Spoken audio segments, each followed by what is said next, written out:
so much for coming and talking with me today, Paul. You're welcome. One of the things I loved when you arrived and I asked you how you were and you said great. Yeah. And you know, my heart sings when you answer a question like that, because for so long when you came you were so severely depressed.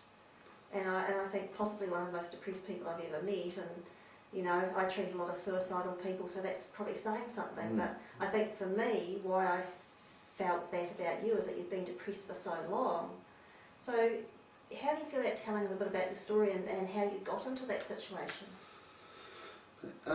Yeah, well, I guess a lot of factors had contributed to it over a long time. The first one, I guess, being, I remember when I was 4 and my parents split up, and then the stepmother moved in, well, soon to be my stepmother moved in, and I just felt that she sort of picked on me and tormented me. I was the youngest, so I was the weakest, I guess you could say, and over time, she used to growl at me for things like, pick at me for things like, one time I went to the toilet and I came out and she was in the bathroom where I went to wash my hands, and I picked up the dry soap, wet it under the tap to lather it up, and she said, you're supposed to wash your hands, not the soap. So just constant picking and nagging and torment really, I guess. And that went on for years, and then at high school I got sent to boarding school, and sort of over the months I went back there every so often for a weekend, and then after that I just stopped going there, stopped all contact with them, and they never chased me up to see what I was doing or anything. And then a few years later I had a serious car accident, and when I was 17 and a half, and that left me with severe head injuries. I was paralysed, my whole left side was paralysed, so I had to relearn how to walk and talk and everything. Even picking things up and putting them down was a problem, and that was a journey that went for years and years. And I used to look at it and think it's an experience I wouldn't have missed for the world, because you learn to appreciate things again. But then a couple of years afterwards I just looked back and said, God, I wish I'd died in the accident. Yeah. I was so close to it, but I was kept alive. So since then I've always thought just things would have been so much easier if I'd just been killed. Yeah, because when I met you, you were very bitter about that accident, and you felt that you could never be happy ever again, and life was shit, and I think your exact words were, life is for enduring, not living, and every single day was a battle.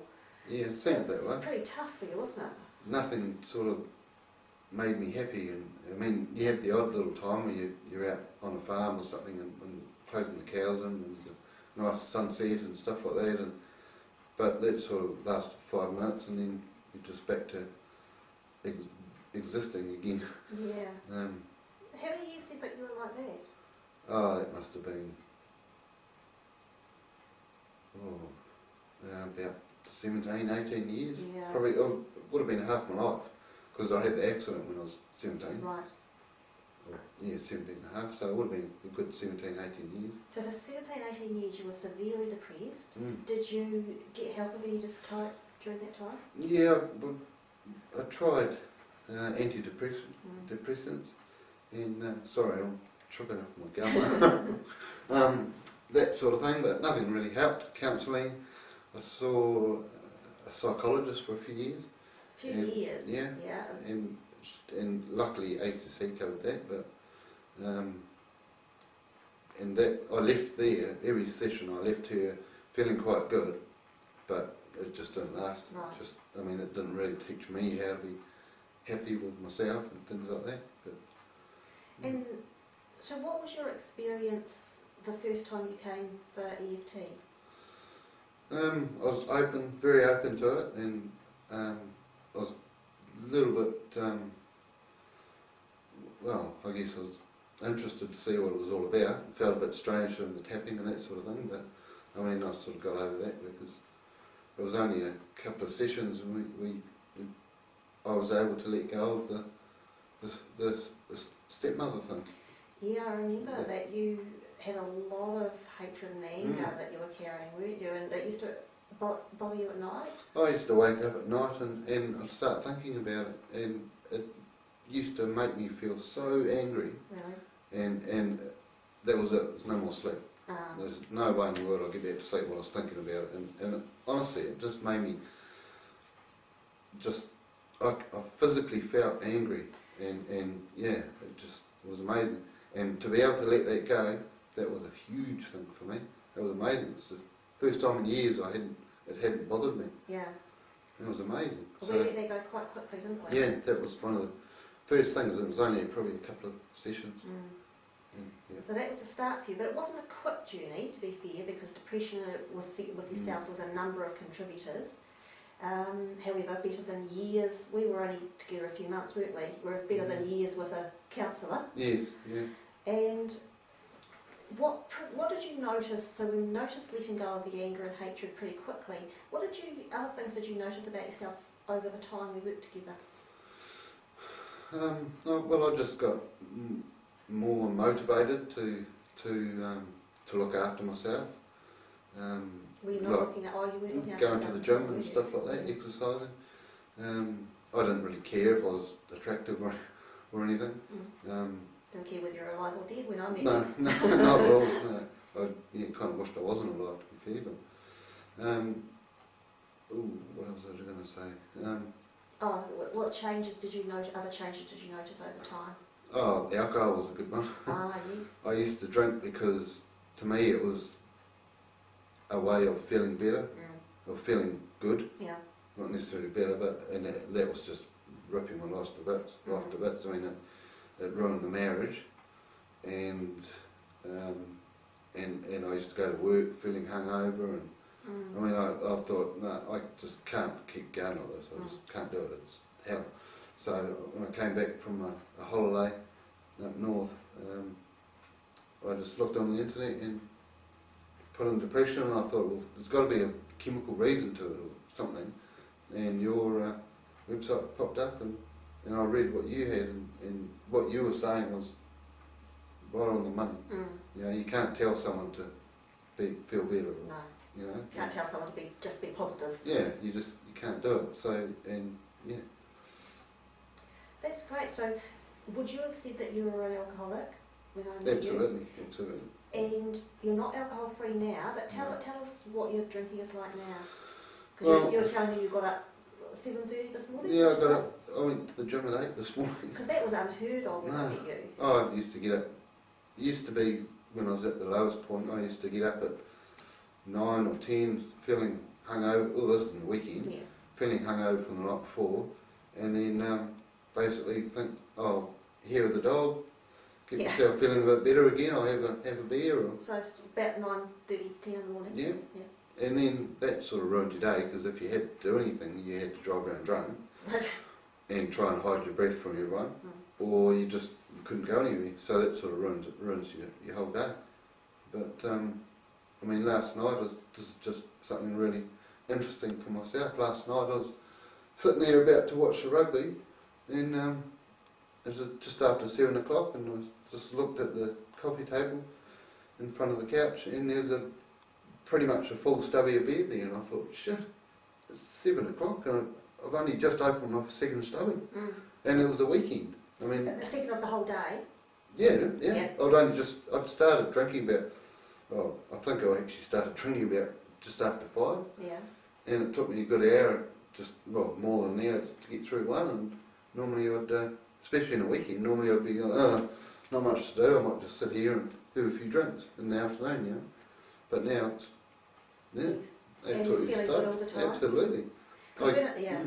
So when I met you, you certainly weren't drinking beer. No, I still drink vodka, but that's later on. But yeah, I mean, sometimes I used to get up and have a shot of vodka. Yeah. I can remember actually for a while there, I was when my wife was away, I used to come home at lunchtime and have a shot of vodka, and then have my food and think I could hide it. Right. But so that was a bit dodgy. Yes. One of the things that we noticed over time is that the way you interacted with other people, like in your workplace and even just people you meet on the street or making friends, has changed considerably. Tell us a wee bit about that. Well, I used to sort of almost avoid contact with people because wasn't confident and didn't really have much to say, and nothing good was happening, so I had nothing to talk about. So I went to work and did my job, and that was it. Came home, and if I went shopping or something, I wouldn't look at people. I'd just sort of look away, just go about my business and not interact with people or whatever. But now I'm quite open to saying hello to everyone, and just people you don't know, just saying hello, and Yeah. And what about at work? Have things improved as far as the interacting with your workmates goes? Yeah, it's much better. I'm a lot more focused, and I feel great at work. I go to work in the morning and I feel sweet. Yeah. Instead of feeling hungover or trying to, or worrying about if they can smell alcohol. I actually got a verbal warning one time at work when I turned up after a big session the night I before. remember that. Yeah, that was when we first started working together. That Yeah. just happened. I just felt like absolute shit the next day, and Yeah. you just, and that happens so often. So. Yes. Oh, great. Tell us how you are in your life now. Do you still have depression? What's your life like now? I don't believe I do. You've got to monitor these things and just keep an eye on it. But I just feel good inside. I just feel good about myself and about everything. I mean, it's raining, but it's great. We need rain. We need water. How amazing is that? Because the Paul that I first met would not have thought that way. Yeah, no, it's amazing. It's awesome. Yeah. And it's hard to remember now. Hard to remember how I used to feel, how bad things were. But I just don't want to go there again. I don't want to remember them. Yeah. So you feel happy. You're now at a stage where you are feeling good enough about yourself that you can look to try and find a partner, which is something you would have never considered before, is that right? No, I wouldn't have been bothered. Yeah. Just didn't worry about it. But now, I'm looking on going on dates and stuff. I've had a few dates, and so that's quite good. Yeah, it's fantastic. Much better, yeah. Tell me what you think the future holds for you. When you look forward.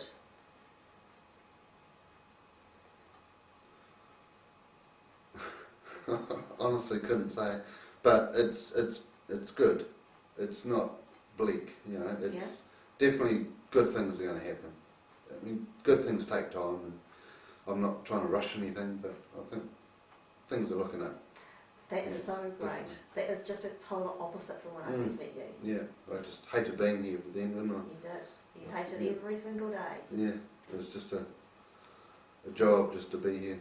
Yeah. So for the other people who might be watching this one day who have depression and perhaps are wondering if they can get help, what advice would you have for people who might have been in a similar situation to you? Well, I'd definitely say give it a go. Some people may find that they're okay with taking antidepressants or something. They may work better on some people, obviously. But even if they're working, you've got to be happy within yourself to truly beat depression. I think depression, I've thought about this a bit actually, I think it's a state of mind more than a chemical imbalance or whatever they tell you. That's actually not the chemical imbalance has never been proven. Yeah, I know, it's never been proven, but that's what they keep telling you. So, and I guess that's a way of saying. Drugs that way. Yeah, and I guess it's a way of saying, oh, you're not meant to. It's just a chemical imbalance. So, but no, I definitely think it's a state of mind. And if you've got your mind sorted and you're free from things that upset you, or free from reactions that you normally have, I'd definitely say give it a go. It's absolutely well worth it. Yes. Nothing's worked on me before. Yes. Yeah. Oh, that's fantastic. So is there anything final that you'd like to say? No? Just give it a go, and thank you so much for doing this for me, because I mean things are amazing compared to how they were. They're just absolutely amazing. Almost brings tears to my eyes, knowing where I was and how I am now. It almost Yeah. brings tears to my eyes too to hear you say that. Oh. To hear you say things were amazing. Well, It it's- surely does. I'm sure it's very rewarding for you to be able to help people in this way. Yes. Thank you so much, Paul. I appreciate it. You're welcome. Thank you.